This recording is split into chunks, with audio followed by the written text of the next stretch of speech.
السلام علیکم سامعین اور ناظرین، میں ہوں نجیب احمد اور آج آپ کے لیے ایک انتہائی امپارٹنٹ پروگرام. آپ کو معلوم ہے کہ اسلام آباد میں ایک بہت بڑی ڈیولپمنٹ ہوئی ہے جو کہ اسلام آباد پریس کلب کے حوالے سے ہے، اور اس کے الیکشن ہوئے اور تقریباً یوں سمجھیں کہ اس میں ڈیولپمنٹ یہ ہوئی ہے کہ 20 ایئرس کے بعد ایک تبدیلی وہاں پہ آئی ہے. اس حوالے سے میرے ساتھ بہت امپارٹنٹ معزز مہمان دوست محترم جناب مطیع اللہ جان صاحب اور جناب وحید مراد صاحب. تھینک یو ویری مچ جناب آپ کا. تھینک اور یو. سامعین اور ناظرین کو بتاتے چلیں کہ یہ پروگرام آپ ایم جے ٹی وی پر بھی اور وحید مراد صاحب کے پلیٹ فارم پہ اور آر این این کے پلیٹ فارم پہ دیکھ سکیں گے اور پاور 99 کے ریڈیو پہ سن بھی سکیں گے. تو متی صاحب، آپ سے شروع کرتے ہیں. سب سے پہلے تو یہ بتائیے کہ یہ اسلام آباد پریس کلب کے الیکشن اتنے عام کیوں ہیں؟ دیکھیں، پریس کلب پوری دنیا میں بڑے شہروں میں ہوتے ہیں کہ جہاں پہ صحافی جو کہ 24 گھنٹے بھاگ دوڑ میں مصروف ہوتا ہے خبریں لانے میں، اس کے لیے وہ بار بار اپنے گھر جانا شاید ممکن نہ ہو اور پھر اسے 24 گھنٹے میڈیا پہ نظر رکھنی ہو. تو یہ جو پریس کلبز ہوتے ہیں بڑے شہروں میں، یہ ان صحافیوں کے لیے ایک قسم کی آپ کہہ لیں آرام گاہ ہوتے ہیں، تفریح کی جگہ ہوتے ہیں. وہاں پہ پریس کلب کے اندر بھی معلومات اکٹھی کرنے اور ان معلومات کو جو ہے اپنے اپنے اداروں تک پہنچانے کے لیے سہولتیں دی جاتی ہیں. تو پریس کلب کسی بھی بڑے شہر میں بڑا اہم ہے، اور پھر یہ اتنا ہی اہم ہے جتنا ایک صحافی کسی معاشرے کے لیے ہے، کیونکہ صحافی معاشرے کی آنکھ اور کان ہوتا ہے. تو یہ پریس کلب اس حوالے سے ان کے اندر ہونے والے الیکشن بڑی اہمیت کے حامل ہیں.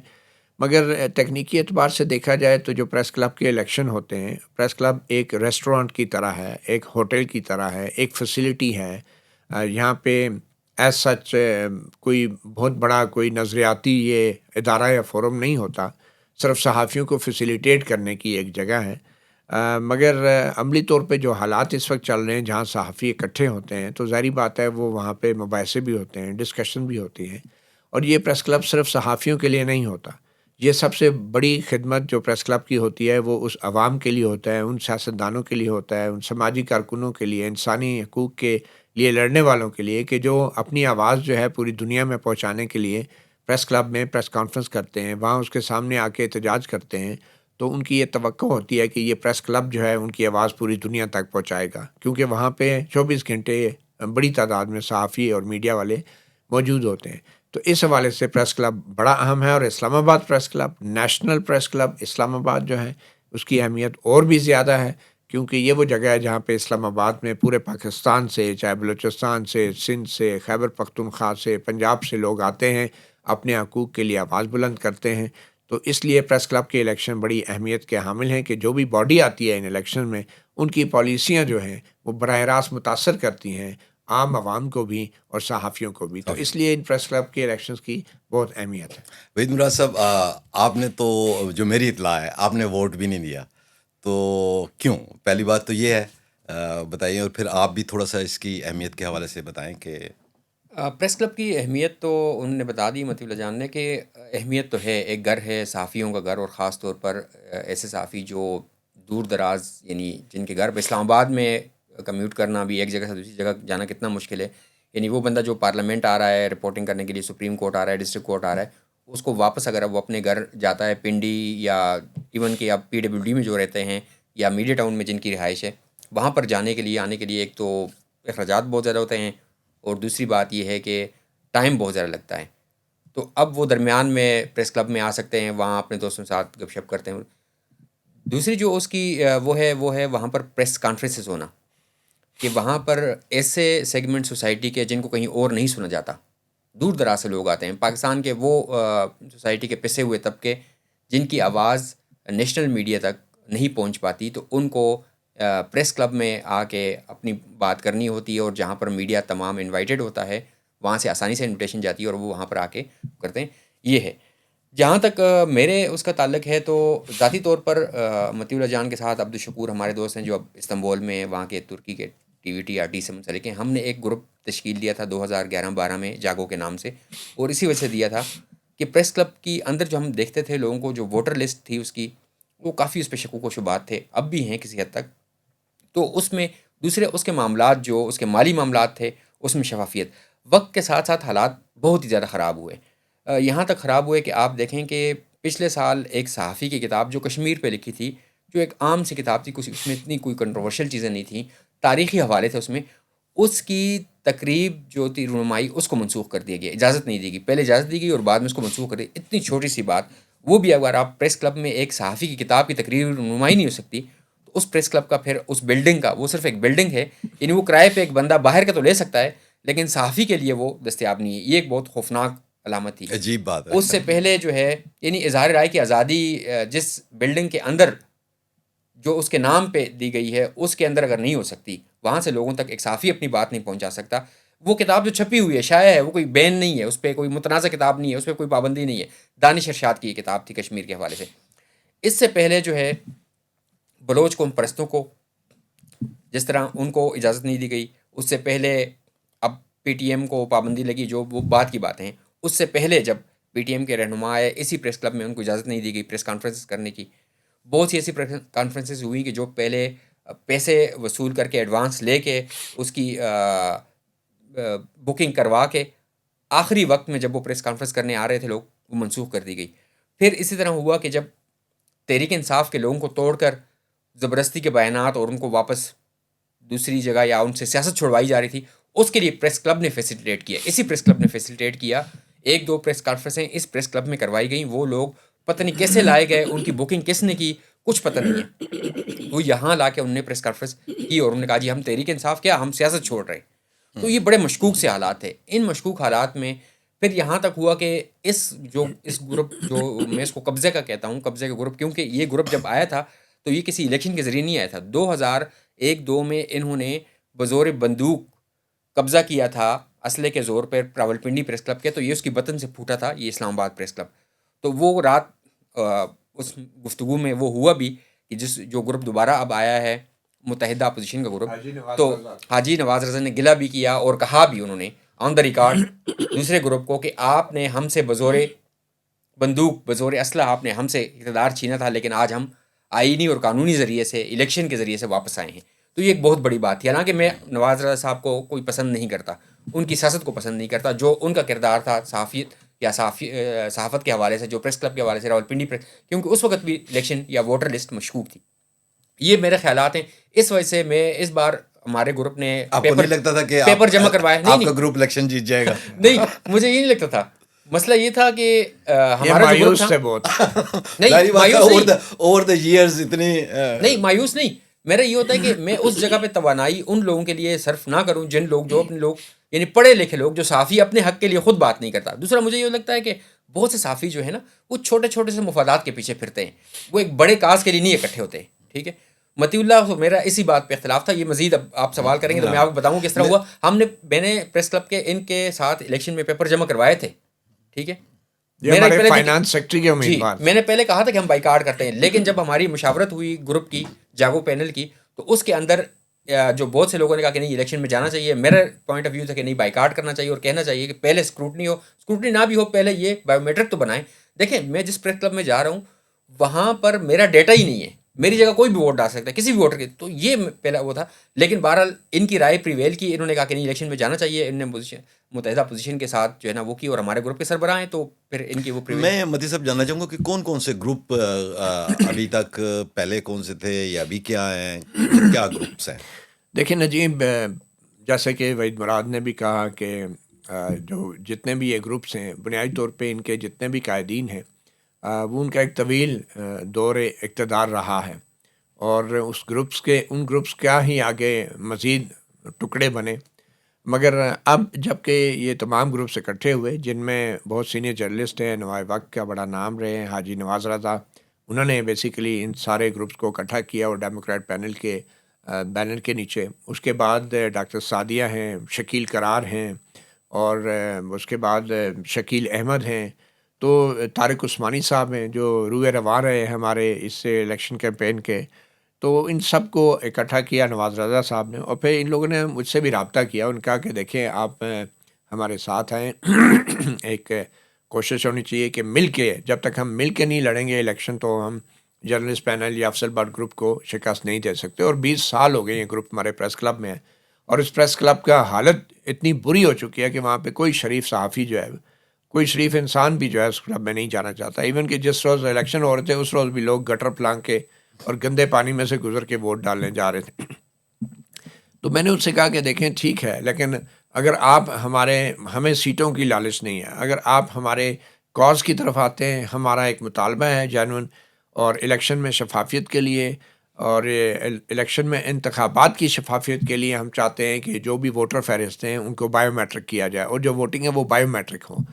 تو یہی ہمارا سب سے بڑا مطالبہ ہے. اس سے پہلے ہم اسکروٹنی کی بات بھی کرتے رہے کہ الیکشن میں بہت سے جعلی صحافی آتے ہیں، مگر بات یہ ہے کہ اس وقت ہمارا جو مطالبہ تھا وہ یہ تھا کہ بائیو میٹرک ووٹنگ، اور انہی فہرستوں کی بنیاد پہ یہ جو 3300 کے قریب صحافی ہیں، ان سب کو ہمارا مطالبہ یہ تھا کہ ان سب کو ان کا ڈیجیٹل ریکارڈ ہو جائے، کم از کم ووٹ ڈالنے کا کہ ان 3300 صحافیوں کا ہے، کسی اور کا نہ ہونا چاہیے. تو ان 3300 صحافیوں کے ووٹ ڈالنے کے حق کو تحفظ دینے کے لیے ہم نے یہ مطالبہ رکھا اپوزیشن.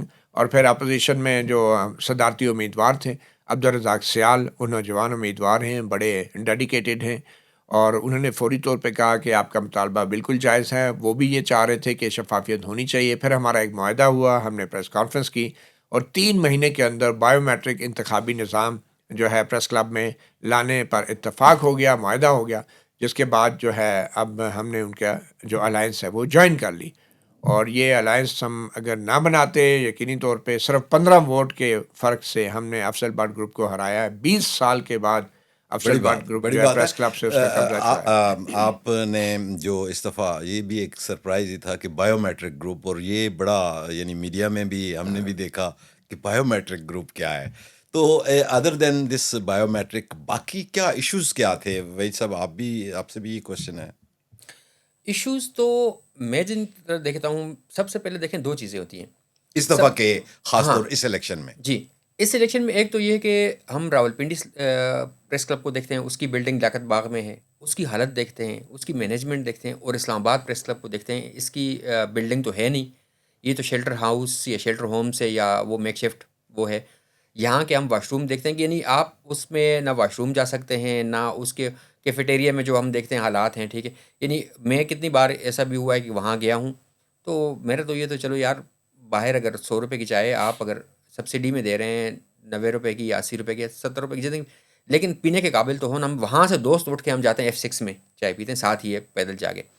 تو یہ ایک افسوسناک وہ ہے کہ پریس کلب کا مطلب ہوتا ہے کہ فیسلٹی، وہاں بیٹھ کے گپ لگائیں گے، چائے پئیں گے. ٹھیک ہے، بہت سے لوگ بیچارے وہ اس حساب سے وہ نہیں کر پاتے.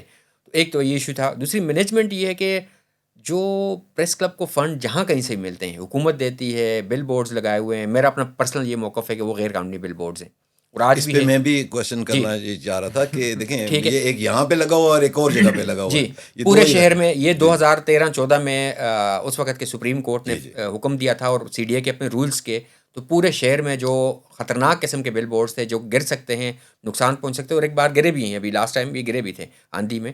تو اس کی ایک جو بائی لاز ہیں اسلام آباد کیپٹل ٹیریٹری کے، اس کے اندر جہاں بل بورڈز لگ سکتے ہیں، خیر وہ ایک الگ ایشو اس پہ بات کرتے ہیں، اس میں میرے اپنا ایک موقف ہے. لیکن جہاں کہیں سے اس پریس کلب کو فنڈ آتے ہیں، اس فنڈ کی جو ہے سال بعد آپ آڈٹ کریں، اور آڈٹ کسی فرم سے کریں. ٹھیک ہے، اور بتائیں کہ کس جگہ کتنے پیسے کہاں خرچ ہوئے. یعنی ایسا بھی ہوا ہے کہ اس پریس کلب نے 13 لاکھ روپے ایک بار عورت فاؤنڈیشن سے لیے آزادی صحافت ریلی نکالنے کے.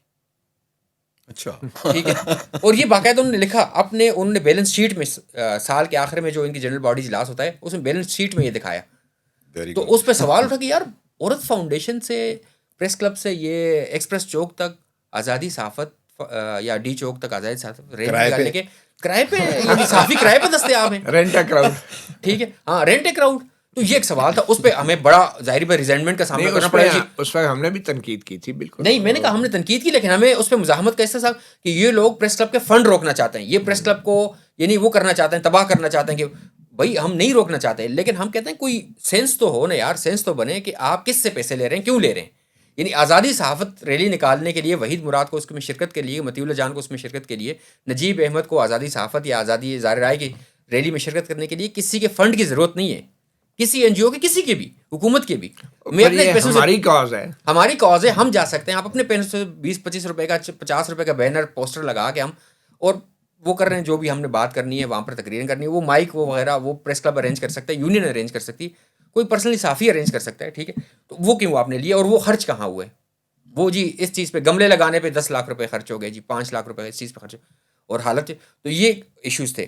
دوسرا ایشو جو تھا ہاں بایو میٹرک، جو جس پہ جاگو پینل نے یہ کہا کہ بایو میٹرک ہونا چاہیے، وہ تو دیکھیں ایک بنیادی چیز ہے کہ آپ اس دفتر میں بیٹھے ہوئے ہیں، اس اسٹوڈیو میں بیٹھے ہوئے، یہاں کوئی اندر بندہ آئے گا تو اس کی پہچان تو ہونی چاہیے کون ہے، اس کی پہچان تو ہونی چاہیے. یعنی اب تو آپ دفتر کے اندر جاتے ہوئے بایو میٹرک کرتے ہیں، تھم امپریشن کرتے ہیں، یا آپ کی فیس اس سے تصویر سے آپ کو آپ کے چہرے سے وہ کر کے مشین آپ کو اندر جانے دیتی ہے.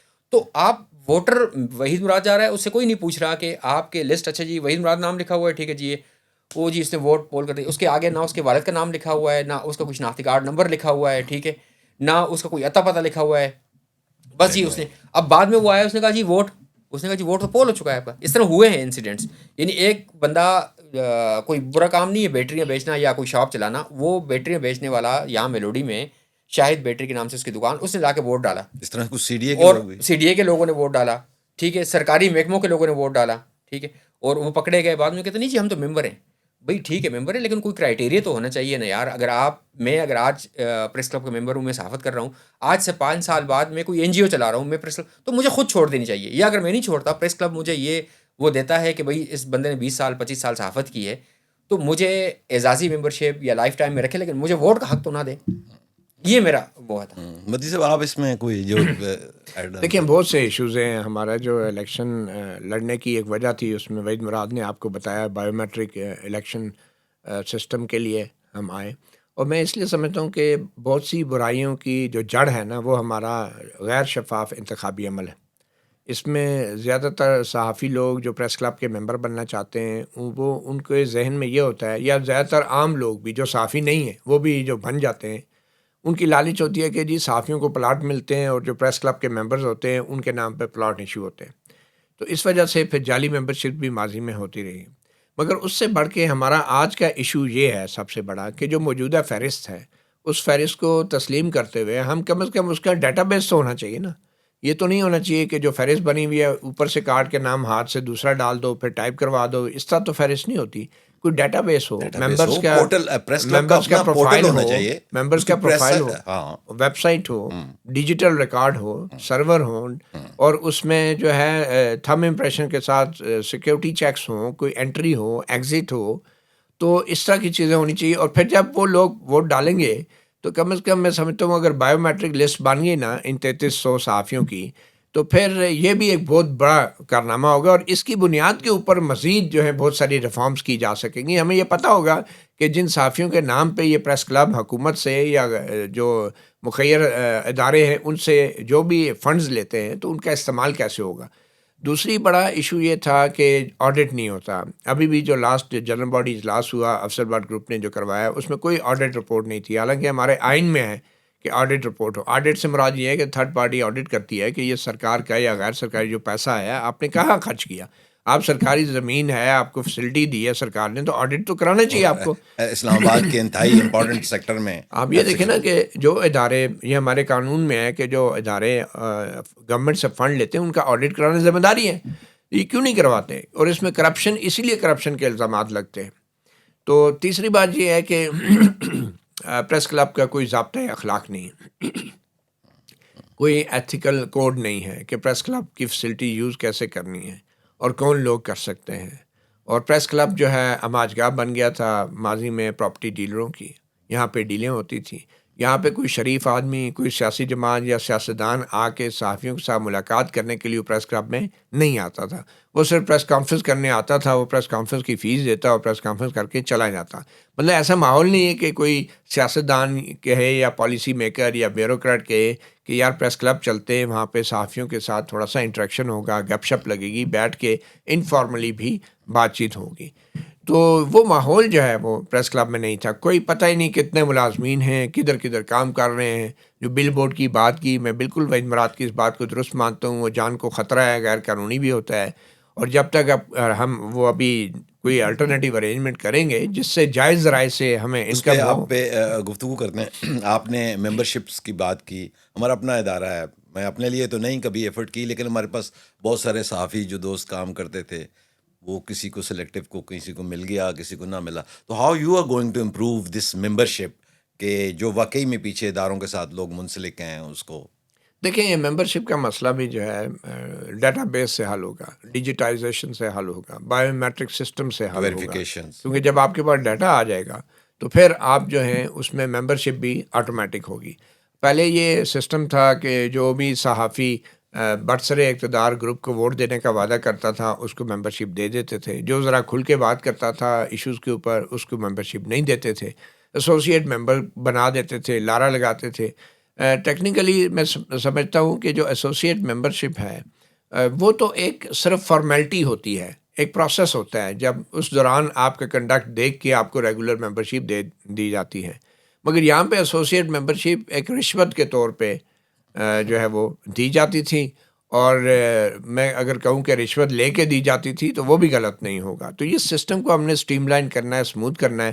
ہر وہ جرنلسٹ جس کا پریس کلب کے آئین کے مطابق ایک کرائٹیریا جو اس پہ پورا اترتا ہے, میں تو سمجھتا ہوں اس کو فون بھی کرنے کی زحمت نہیں کرنی چاہیے کہ وہ فون کرے یا کسی سے درخواست کرے. بھائی وہ آن لائن جائے, اپنا ڈیٹا فیڈ کرے, اس کے اوپر ایک کمیٹی اس کو ریموٹلی ایگزامن کرے, اس کو اپروول دے دے اور وہ ممبر بن جائے, بجائے اس کے کہ لوگ ذاتی تعلقات کی بنیاد پہ انٹرویوز کریں اور ممبرشپ دیں, کسی کی ممبرشپ ختم کر دیں. نہیں, یہ سب کے لیے ایکول ہونا چاہیے, چاہے کوئی امیر ہے چاہے کوئی غریب ہے. یہ کلب کی فیسلٹیز, اس کی ایکسیس جو ہے سب کو ہونی چاہیے. تو ممبرشپ میں بھی ہم انشاءاللہ پہلے تو یہ ہم بایو میٹرک کریں گے, اس کے بعد ممبرشپ جو ہے وہ آٹومیٹک ہوگی, اور وہ ایک آپ کا رائٹ ہوگا ہر جرنلسٹ کا ممبرشپ لینا. یہ نہیں ہوگا کہ کوئی احسان ہوگا.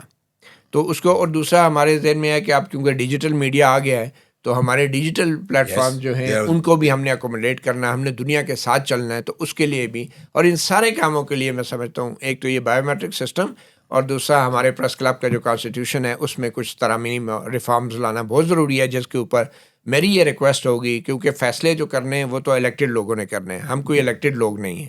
فیصلے کرنے ہیں رزاق سیال نے, فرقان علی نے, اور دیگر جو عہدیداران ہیں جو ہمارے وائس پریزیڈنٹس ہیں انہوں نے کرنے ہیں. تو بشیر چودھری ہیں, عثمان احمد ہیں, انہوں نے یہ کرنے اس باڈی نے. ہم انہیں صرف گائیڈ کر سکتے ہیں ایز اے سینئر جرنلسٹ, ہم انہیں صرف مشورہ دے سکتے ہیں. تو ہمارا یہی مشورہ ہوگا کہ اب ڈیجیٹل میڈیا آ گیا تو اس کے لیے بھی پریس کلب کو فیسیلیٹیٹ کیا جائے, کیونکہ ڈیجیٹل میڈیا کے لانے سے جو ہے ہمارے فائنانشلی بھی میں سمجھتا ہوں ہمیں بہت بڑی سپورٹ ملے گی, اور ہمیں بل بورڈ جیسی غیر قانونی ذرائع پہ ڈپینڈ نہیں کرنا آپ سے پڑے گا. پوچھوں گا, میں سمپلی یہ جاننا چاہتا ہوں اپنے سننے والوں کے لیے جو ہمارے عام لوگ ہیں, یہ پریس کلب کی پالیٹکس یا پریس کلب کے الیکشن کس طرح سے ان کی زندگیوں پہ اثر انداز ہوتے ہیں, اور آزادی صحافت کے لیے وہ کتنے یوزفل ہیں, یہ کیسے اچیو کیا جائے گا؟ دیکھیں ابھی تک کیا ہوتا رہا ہے اس سے پہلے, یہ بھی میں آپ کو ایک چیز بتاؤں. میرا ذاتی رائے میں آزادی صحافت کوئی چیز نہیں ہوتی.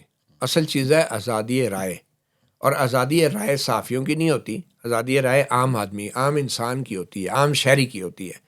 اور اس آزادی رائے کی بنیاد پہ ہم صحافی لوگ یا ہم میڈیا والے جو ہے آزادی صحافت کا ایک پروڈکٹ بنا کے بیچتے رہتے ہیں. اصل چیز آزادی رائے ہے.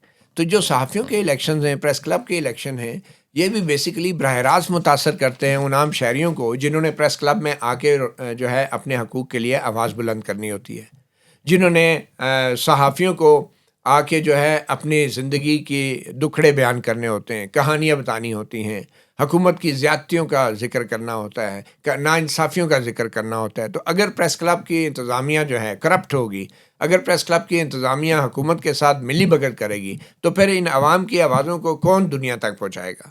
تو اس لیے میں سمجھتا ہوں پریس کلب کے الیکشن جو ہیں وہ عام عوام کے اوپر بھی بہت متاثر کرتے ہیں. اور اب کی بار جو الیکشن ہوا ہے, میں آپ کو یقین دلاتا ہوں جاگو گروپ جو ہے یہ آزادی رائے کے لیے, بنیادی انسانی حقوق کے تحفظ کے لیے ان تمام آوازوں کو سپورٹ کرنے کی بھرپور کوشش کرے گا جن کو ماضی میں دھتکارا گیا ہے اسی پریس کلب کے اندر سے. تو ہماری یہ کوشش ہوگی کہ یہ پریس کلب جو ہے صرف صحافیوں کا کوئی خدا نہ خواستہ عیاشی کا اڈا نہ بنے, یہ عوام کی امنگوں, عوام کے حقوق کے لیے صحافیوں کو اس طرح فیسیلیٹیٹ کرے کہ وہ عوام کی خدمت پھر آگے جا کے کر سکیں. اور یہ عوام کی جو ایکسیس ہے, سیاسی جماعتوں کی جو ایکسیس ہے, انسانی حقوق کی تنظیموں کی جو ایکسیس ہے، ہماری کوشش ہوگی کہ ہم اس کو فیسیلیٹیٹ کریں، اور اس کے لیے مجھے یقین ہے کہ عبدالرزاق سیال صاحب اور دیگر جو منتخب قیادت ہیں ڈیموکریٹ اتحاد کی، وہ بھرپور انداز سے جو ہے ہم سب مل کے ان منازل کو طے کریں گے۔ میں آپ سے بھی پوچھنا چاہوں گا، کیونکہ آپ نے بل بورڈ کا بھی ذکر کیا، اور متی سے بھی یہ کوشچن کہ پریس کلب آبویسلی چلنا ہے، ایک ہیوج باڈی ہے اور بڑی امپورٹنٹ باڈی ہے۔ ابھی ذکر کر رہے تھے کہ press club basically press club میں پہلے تو پرنٹ میڈیا کے لوگ ہوتے تھے، پھر جو مین اسٹریم میڈیا، اب ہم دیکھتے ہیں کہ وہ تو اب یا تو کچھ چھپ نہیں رہے، یا اگر چھپ بھی رہے ہیں تو اسی طرح سے، یا مین اسٹریم میڈیا بھی ہمارا جو ہے وہ کیپچرڈ ہوا ہے، صحافیوں کی آزادی ادھر بھی لمیٹڈ ہے۔ تو یہ بڑی اچھی آپ کی سجیشن ہے کہ نئے ڈیجیٹل میڈیا کے لوگوں کو بھی آپ اس میں انکلوڈ کرنے جا رہے ہیں۔ تو اس میں آپ سے یہ ہماری تجویز ہے، کیونکہ فیصلے تو الیکٹڈ باڈی نے کرنے، آبویسلی کہ آپ کے جو ماشاءاللہ سے جو ینگ لیڈرشپ آگے آئی ہے، ان سے بڑی امید ہے کہ، اور دے آر لکی کہ ان کے ساتھ اتنے اچھے لوگ کام کرنے والے موجود ہیں، انہیں سمجھانے والے۔ تو میں یہ جاننا چاہوں گا کہ اس وقت ہمارے پاس وہاں کے اس پریس کلب کے کیا وسائل ہیں، اور اب جو کچھ آپ نے سیدھا سیدھا ذکر بھی کیا، اور مسائل کیا ہیں ان کو بھی تھوڑا یہ سا۔ تو میں بھی وحید مراد صاحب سے پوچھنا چاہوں گا کہ ان کی نظر میں جائز مال کیسے کمایا جائے، پریس کلب کے لیے فنڈز کہاں سے لائے جائیں، ان کے پاس کیا تجاویز؟ دیکھیں، بنیادی طور پر تو جو ابھی تک 20-25 سال سے جو لوگ فنڈ دے رہے تھے اور اب بھی لے رہے ہیں، ٹھیک ہے، پریس کلب کو دیے جا رہے ہیں۔ راولپنڈی پریس کلب کو بھی فنڈ دیتی ہے حکومت، صوبائی حکومت بھی دیتی ہے، یعنی سندھ حکومت بھی دیتی ہے، کروڑ کے لگ بھگ تو سندھ حکومت ہر سال، کبھی 10 لاکھ، کبھی 50 لاکھ، اور مختلف وزراء سے بھی ملتے ہیں فنڈ ان کو۔ پنجاب حکومت بھی دیتی ہے، کیونکہ راولپنڈی پریس کلب پنجاب میں ہے، تو راولپنڈی پریس کلب اور Islamabad press club integrated ہیں، حالانکہ ہونا چاہیے اصولی طور پر الگ الگ ہونے چاہیے، لیکن انٹیگریٹڈ ہیں تو وہ اس کے فنڈ یہاں بھی یوٹیلائز ہوتے ہیں۔ تو میرا بنیادی چیز یہ ہے کہ پہلے جو اتنے عرصے سے وہ کر رہے ہیں اس کو دیکھا جائے کہ اس فنڈ میں کون سے ایسے فنڈز ہیں جو آپ کو اصولی طور پر اس پہ اختلاف ہونا چاہیے کسی بھی صحافی کو، یعنی کسی انڈیویجول سے آپ لیں گے تو اس پہ شکوک و شبہات اٹھ کھڑے ہوں گے، ٹھیک ہے۔ حکومت دیتی ہے فنڈ، اس کا اصل میں فنڈ یہ ہے، میرا مسئلہ یہ ہے کہ شفافیت، میرا مسئلہ یہ نہیں ہے کہ شفافیت، یہ کہ آپ ایک غیر قانونی بل بورڈ جو پاکستان کی قانون یا سی ڈی اے کے بائی لاز کے مطابق نہیں ہے، ٹھیک ہے، پھر جب اس کا آپ ٹھیکہ کرتے ہیں تو وہ بھی آپ نہیں بتاتے۔ یعنی اسی بل بورڈ کے ٹھیکے کی بنیاد پہ اپنے ہی پریس کلب نے ایک بندے کے خلاف 30 لاکھ روپے فراڈ کی ایک FIR درج کروائی، اسلام آباد تھانہ کوسار میں، پریس کلب کے حدود میں ہے، پریس کلب تھانہ کوسار کے حدود میں ہے۔ کیوں؟ اس لیے کہ شفافیت نہیں تھی، کسی کو ٹھیکہ دیا اندر خانے، اس بندے نے آگے دوسری پارٹی سے مک گیا، وہ اس نے کچھ پیسے لیے اپنی جیب میں ڈالے، اور بل بورڈ پہ جو ہے نا ان کا ایڈورٹیزمنٹ ہوگی، بعد میں پیسے پریس کلب کو نہیں ملے، کیا ہوا؟ وہ انہوں نے خود FIR کروائی ہوئی ہے 2 سال پہلے۔ تو میرے کہنے کا مقصد یہ ہے کہ آپ شفافیت لائیں۔ جب ہم پوری دنیا سے بطور صحافی شفافیت مانگتے ہیں، ہم اپوزیشن سے مانگتے ہیں، حکومت سے مانگتے ہیں، وزراء سے مانگتے ہیں، NGO سے مانگتے ہیں، سوسائٹی سے مانگتے ہیں، ٹھیک ہے، ہاسپٹل سے مانگتے ہیں، سرکار سے مانگتے ہیں، نجی شعبے سے مانگتے ہیں، تو ہم پہ جب سوال آتا ہے تو ہماری شفافیت کیوں نہیں ہے؟ یعنی ایک چھوٹا سا پریس کلب ہے اتنے بڑے 25 کروڑ کے ملک میں، جہاں کروڑوں بلڈنگز ہیں، اس میں سے ایک بلڈنگ ہے جس کو ایک چلانے کے لیے صحافیوں کو یعنی ٹھیکہ ملا ہوا ہے یا ان کے پاس ہے، تو وہ اپنی شفافیت کیوں نہیں شو کرتے؟ وہ کیوں نہیں بتاتے کہ یہ جی یہاں پر یہ جو پیسے 5 لاکھ روپے اس نے دیے تھے یا 50 لاکھ اس نے دیے تھے، تو یہ کس جگہ کس ملک میں لگائے گئے؟ اس سے کمائی کیوں ہو رہی ہے؟ اس سے کمائی نہیں ہونی چاہیے۔ بالکل، میرا یہ مسئلہ اصل چیز ہی شفافیت ہے۔ اور جہاں تک گورنمنٹ فنڈنگ کا تعلق ہے، اس روز وہ جو جرنلسٹ پینل کے فاؤنڈر ہیں افضل بٹ صاحب بھی اپنی تقریر میں مجھے طنز کر رہے تھے کہ آپ کہتے ہیں کہ حکومت سے فنڈز نہ لیں، وزیروں کو بلائیں نہ، ایسی کوئی بات نہیں ہے۔ دیکھیں، وزیر کون ہے؟ سیاستدان ہے، اگر وہ درست طریقے سے منتخب ہوئے ہیں تو وہ قابل احترام ہیں۔ میں کسی یہ نہیں کہہ رہا کہ حکومت سے حکومت فنڈ جو دیتی ہے وہ پریس کلب میں کسی افراد کو، شخصیت کو تو نہیں دیتی، وہ دیتی ہے پریس کلب کو فیسیلیٹیٹ کرتی ہے۔ اور پریس کلب کیوں اہمیت رکھتا ہے؟ میں نے آپ کو پہلے بتایا کہ حکومت کی ذمہ داری ہے کہ ملک میں آزادی رائے کو پروموٹ کرے۔ آرٹیکل 19 جو آئین کا ہے وہ یہ بنیادی حق دیتا ہے، ان تمام بنیادی حقوق کو یقینی بنانا منتخب حکومتوں کی آئینی ذمہ داری ہے۔ اور اس کے اندر اگر وہ صحافیوں کو ایک پریس کلب کی شکل میں فیسیلیٹیٹ کرتے ہیں یا وہاں پہ بہتری کے لیے کوئی فنڈز دیتے ہیں، تو یہ ایک پبلک ویلفیئر کے یہ منی ہے، جو عوام کی جیبوں سے جاتی ہیں، ٹھیک ہے. تو وہ میں سمجھتا ہوں ان فنڈز کو ایک شرط نہیں بنانا چاہیے صحافیوں سے فیور کے لیے یا حکومت کی حمایت میں خبروں کے لیے. وہ شرائط نہیں ہونی چاہیے. وہ ایک لیگل، ایک روٹین اور ایک سسٹمیٹک جو اس کی ڈیولپمنٹ کے فائنینشیل لیے فنڈنگ ہونا چاہیے. اور وہ یہ نہیں ہونا چاہیے کہ ایک حکومت نے آ کے یہ کر دیا. میں سمجھتا ہوں کہ اس کو تھرو ریگولیٹ کرنا چاہیے ان فنڈز کو، اور حکومت کی ان فنڈز کے استعمال کے حوالے سے ہونی چاہیے، کیونکہ حکومت بھی تو ہماری ہے نا. اگر صحافی عوام کے لیے کام کر رہے ہیں تو حکومت بھی ہے. تو حکومت کو چاہیے کہ وہ جب بھی فنڈ دیتے ہیں تو یہ حکومت کی بھی ذمہ داری ہے کہ وہ آڈٹ کریں، کیونکہ عوام کا پیسہ ہے. تو نہ تو یہ حکومتیں آڈٹ کرتی ہیں کیونکہ وہ صحافیوں کو پرسنل فیور دیتی ہیں ان فنڈ میں، اور نہ ہی لیتے ہیں یہ صحافی جو ہیں حکومت کو آڈٹ کرنے دیتے ہیں کیونکہ وہ پرسنل فیور لے رہے ہوتے ہیں اور کرپشن کر رہے ہوتے ہیں. تو ان چیزوں کو ٹرانسپیرنٹ بنانا ضروری ہے. اگر یہ چیزیں ٹرانسپیرنٹ ہوگی، جیسے بل بورڈ کا ٹھیکہ ہے اور جو بھی ہے کروڑوں روپے کا وہ اس سے ریونیو آتا ہے، تو وحید مراد ٹھیک کہہ رہے ہیں، وہ آڈٹ رپورٹ کیوں نہیں پیش کی جاتی جنرل باڈی کے سامنے؟ تو اصل مسئلہ یہی ہے کہ وسائل کے جائز ناجائز سے زیادہ آپ یہ دیکھیں کہ شفافیت اگر ہوگی تو پھر جنرل باڈی میں ہم جیسے صحافی یا وحید مراد جیسے صحافی کھڑے ہو کے کہیں گے کہ یار یہ فنڈ ٹھیک ہیں اور یہ نہیں ہے. لیکن شفافیت ہی نہیں ہے. جنرل باڈی کے جب اجلاس ہوتے ہیں تو ایسے لگتا ہے جیسے کوئی سبزی منڈی ہے. مطلب ایک آنریبل جرنلسٹ کو آنریبل طریقے سے بٹھا کے ان کی بائیو میٹرک آئیڈینٹیفیکیشن کے ساتھ ان کو باری باری تقریریں کرنے کا موقع دیں. کوئی آئینی ترمیم ہے تو اس پہ باقاعدہ ترمیم دکھا کے اردو میں اس پہ سمجھا کے پھر لوگوں سے رائے لیں، ووٹنگ کرائیں اور جنرل باڈی کے اجلاس ہوں. مطلب عزت کے ساتھ سارے کام ہو سکتے ہیں، وہ ایسا کچھ ہوتا ہی نہیں ہے. تو یہ ساری چیزوں کے لیے شفافیت لانے کے لیے ہم کوشش کر رہے ہوں. مجھے امید ہے، بہت امید ہے کہ جو 3 مہینے کی ڈیڈ لائن ہمارے ڈیموکریٹک اتحاد نے رکھی ہے بائیو میٹرک الیکشن سسٹم کو انٹروڈیوس کرانے کے لیے، ہم اس ڈیڈ لائن کو میٹ کریں گے اور اس کلب کو اس قابل بنائیں گے کہ یہاں پہ اچھے لوگ، بڑے بڑے لوگ جو خبریں بناتے ہیں، جو خبریں بنتے ہیں، وہ سارے لوگ، اور بلکہ عوام جو ہیں وہ بھی، ان کو بھی اس پریس کلب تک رسائی ہوں. وحید مراد صاحب، جیسا کہ ابھی متی صاحب نے ڈیٹیل سے یہ بتایا، مجھے یہ بتائیے کہ ہمارے جو پریس کلب میں جو صحافی حضرات ہوتے ہیں، other than the funding to the press club, کیا ان کی کوئی پروفیشنل ڈیولپمنٹ کے لیے بھی کوئی خانہ ہے کہ جہاں پہ ان کی ریگولر ان کو یہ ان پٹ ملے کہ ان کی پروفیشنل ڈیولپمنٹ بھی ہوتی رہے؟ ابھی تک کوئی بڑی اس حوالے سے پیش رفت تو سامنے نہیں آئی. وہ تو دعویٰ کریں گے، ظاہری بات ہے، جو اب تک اقتدار گروپ تھا. لیکن انہوں نے یہی کیا ہے، ہم جو دیکھا ہے کہ سندھ حکومت میں جا کے کچھ جگہوں پہ اپنے سیاحتی یا مطالعاتی دورے کیے، اپنے لوگوں کو لے کے گئے 5 10 15 لوگوں کو. اس کا کرائٹیریا کیا تھا، کس طریقے سے وہ ان کو منتخب کیا گیا؟ ظاہری بات ہے سندھ کی وزارت اطلاعات نے وہ کیا ہوگا، پھر پنجاب کی وزارت اطلاعات کرتی ہے، مختلف صوبوں کے. لیکن پروفیشنل ڈیولپمنٹ کے لیے تو آپ کے پاس کم از کم ایک اسٹوڈیو ہونا چاہیے. اسٹوڈیو ٹھیک ہے، باقاعدہ کوئی ٹریننگ فیسلٹی ٹریننگ. ہو. پھر وہ آپ کسی پراپر کسی ڈیجیٹل پلیٹ فارم کے ساتھ، کسی این جی او کے ساتھ، کسی انٹرنیشنل اس کے ساتھ آپ مل کے کولیبریشن میں بھی آپ کر سکتے ہیں. جس طرح آئی بی اے کراچی میں C E J centre for excellence in journalism چلاتا ہے، ٹھیک ہے. یہاں سے ہم لوگ جاتے ہیں وہاں پر ٹریننگ کر کے کورسز کر کے آتے ہیں، تو وہ یہاں بھی ہو سکتا ہے. بڑی اچھی جگہ ہے.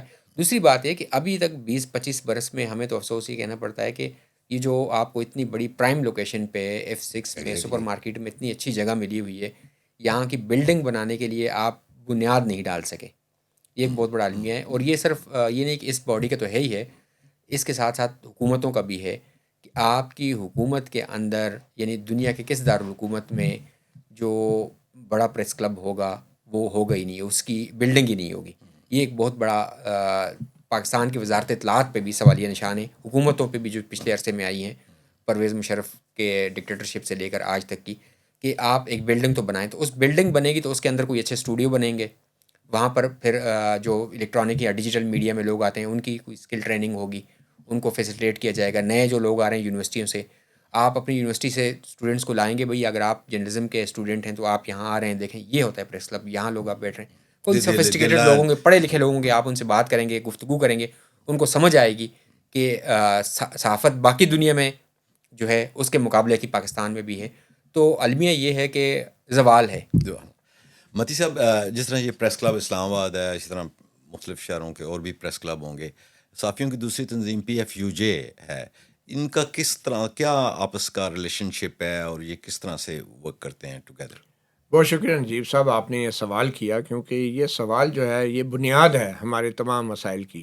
پی ایف یو جے ایک پوری قومی سطح کی ایک تنظیم ہے جس کے موجودہ سربراہ جو ہیں وہ افضل بٹ بھی ہیں اور پہلے بھی رہے ہیں اور کتنے عرصے سے اسی طرح باریاں لگا رہے ہیں، مگر بدقسمتی سے کل افضل بٹ صاحب جو ہیں اس ایک اسلام آباد کے پریس کلب کے ایک الیکشن لڑنے والے پینل کے پولنگ ایجنٹ کے طور پہ ہمارے ساتھ ادھر الیکشن روم میں بیٹھ کے ووٹنگ گن رہے تھے اور 2 دن گزار دیے، اور میں سوچ رہا تھا کہ ایک شخص جو پورے پاکستان کی پی ایف یو جے کا صدر ہے وہ کیسے 2 دن جو ہے ایک پینل کی بیلٹ پیپر گرنے میں لگا سکتا ہے۔ اسے پتہ نہیں ہے باہر دنیا میں صحافیوں کے ساتھ کیا ہو رہا ہے، پاکستان میں کیا ہو رہا ہے، میڈیا کے ساتھ کیا ہو رہا ہے، اور وہ بیٹھ کے وہ پینل گن رہا ہے اور وہ تھوک لگا لگا کے بیلٹ پیپر گنی جا رہا ہے، وہ پی ایف یو جے کا پریزیڈنٹ، ٹھیک ہے نا۔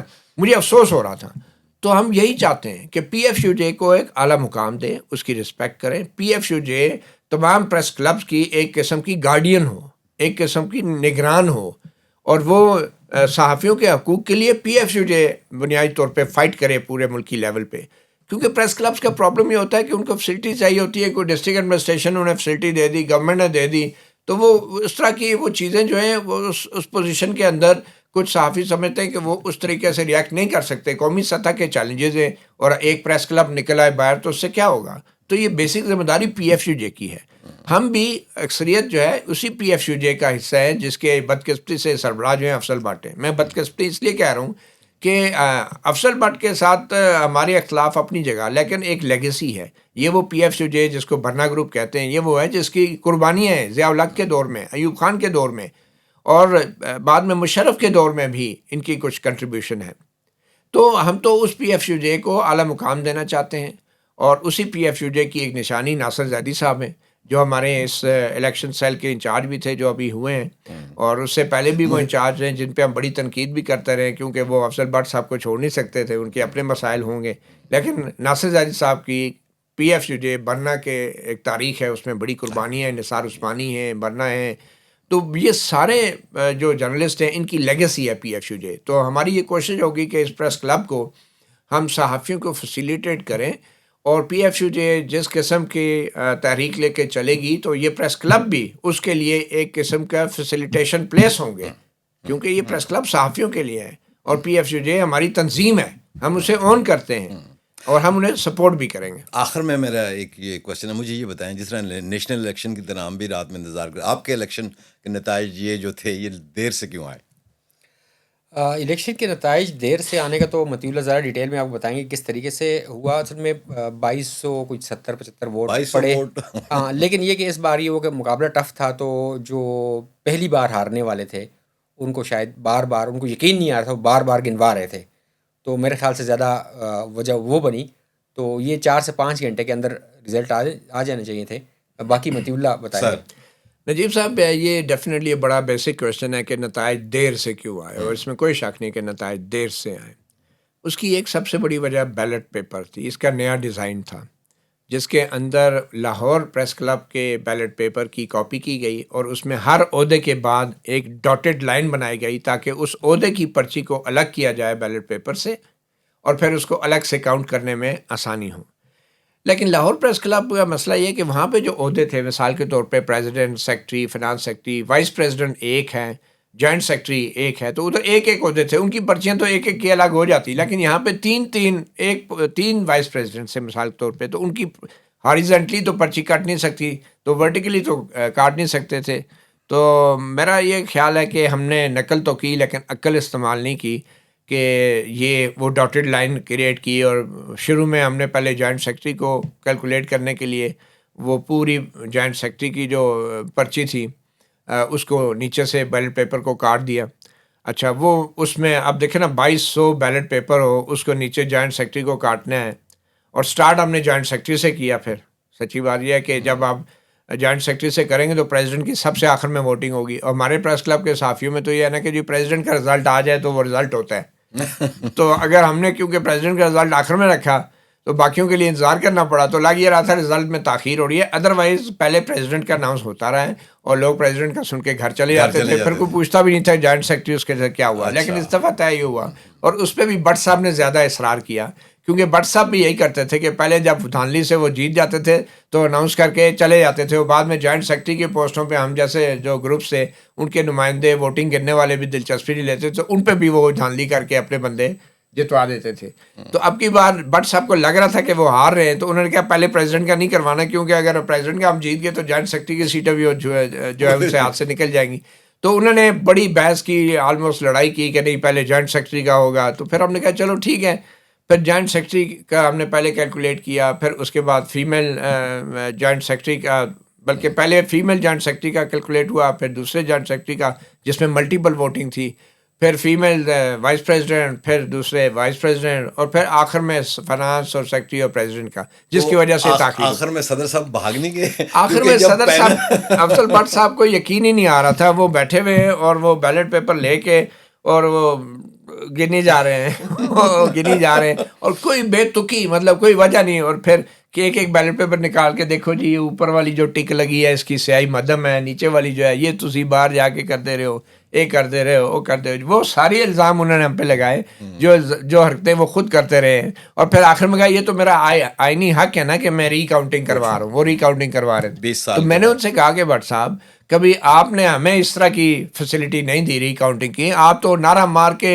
ڈبہ ٹھپ بند کر کے سیل کر کے بھاگ جاتے تھے کہ جی ہم جیت گئے. تو آج آپ اتنے آرام سے بیٹھے کہ میرا حق ہے, تو یہ جو آپ اپنا حق استعمال کر رہے ہیں دوسروں کا بھی یہی حق ہے. تو بہرحال بڑی مشکل سے انہیں بلایا پھسلایا اور بڑی مشکل سے انہوں نے اس طرح ہمیں حوالے کیا, اور پھر ہم جو ہے انہوں نے تسلیم کی شکست اپنی. لیکن ساری رات بڑی ٹینشن رہی اور بڑی گہری نظر ہم نے رکھی ہوئی تھی. اس دفعہ گنتی کے لیے ہم نے وہ پینسلوں کاغذوں والے بھی ان کو نہیں تھا سسٹم, اس دفعہ چینج ہو گیا, اور گنتی کے لوگ کم تھے. الیکشن کمیٹی کے 5 لوگ تھے, 4 بندے دو گروپ کیونکہ لڑ رہے تھے, تو 4 بندے ہم تھے, اور ہم نے بیلٹ پیپر پہ گہری نظر رکھی ہوئی تھی. اور آپ یہ دیکھیں کہ جو ووٹنگ تھی 2200 بیلٹ پیپر, اس کو میں نے اپنے ہاتھ سے گن رہا تھا. اور سب سے دلچسپ بات نجیب صاحب میں آپ کو بتاؤں کہ ہم 15 ووٹوں سے جیتے ہیں, صدارتی امیدوار ہمارا رزاق سیال, اور ہمیں تقریباً 80-90 کے قریب ایسے بیلٹ پیپر نکلے جن پہ کوئی ٹک نہیں لگی ہوئی تھی. اب اگر ان 90 پیپروں کا کنٹرول بٹ صاحب کے گروپ کے پاس ہوتا تو انہوں نے پینسلیں بال پینٹ سے ٹک کر کے نا اپنے امیدوار کو تو جیت جاتے ہیں. لیکن کیونکہ اس دفعہ ہم موجود تھے, کنٹرول جو ہے ہمارا ساروں کے پاس تھا, سب کے ٹرانسپیرنٹ تھا, تو بٹ صاحب یا ان کا کوئی بندہ وہ حرکت کر نہیں سکا. ہم نے یہ حرکت نہیں کی. 90 بیلٹ پیپر بغیر ٹک کے ہم نے ڈکلیئر کیے کہ یہ ریجیکٹڈ ووٹ ہے, کیونکہ اس میں کوئی آپشن نہیں ہے صدر کے لیے, ہم نے ڈکلیئر کیے. اب ادھر ہوتا ہے نا کوئی بٹ صاحب کا بندہ تو ہلکا سا ٹک لگا کے وہ اپنی ووٹ میں بنا لیتا, ہم نے نہیں کیا, ہم نے ڈکلیئر کیا کہ یہ ووٹ نہیں کی. تو ہماری الیکشن کمیٹی ناصر زادی اور زاہد فاروق ملک ایک سینئر جرنلسٹ ہیں, ان پہ بھی ہم نے گہری نظر رکھی تھی کہ وہ بھی پرانے بٹ صاحب کے گروپ کے ہی تھے, لیکن انہوں نے بھی بڑا کوآپریٹ کیا اور بڑا اچھا طریقے سے ہر چیز سامنے رکھ کے. تو مجھے لگتا ہے وہ بھی تنگ آئے ہوئے تھے بٹ صاحب سے کہ یار جان چھوٹے گی 20 سال بعد. سارے ایک ماحول تھا کہ بھائی اب جانا چاہیے انہیں.